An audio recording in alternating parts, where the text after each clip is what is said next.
C'est quoi ce Arsène Lupin de l'espace sous LSD? C'est ce que j'aime finalement.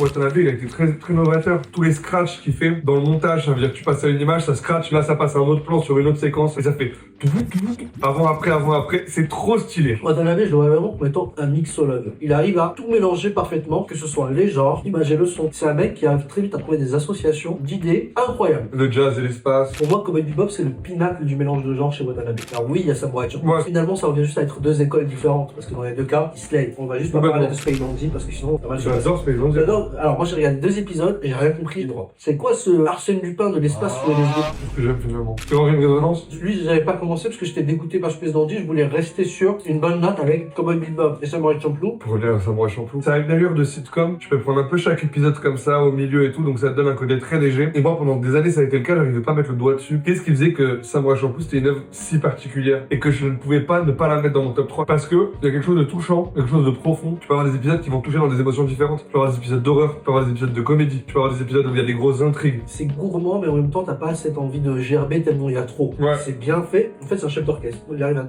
créer une harmonie Ouais. entre tous ces trucs. Ça passe très crème. Au milieu de Samurai Champloo, il y a un moment où on pense que Mugen meurt. Et il ressort de l'eau. Et voit la meuf dont il était amoureux qu'il l'a fait tuer avec le gars qui est censé l'avoir tué. Et il est là, en fait, tu penses qu'il va les tuer tous les deux. Le mec, il arrive pour sa mère à Mugen. Mugen, il lui arrache sa mère. Il marche vers la fille. La musique avec le tambour, ça monte.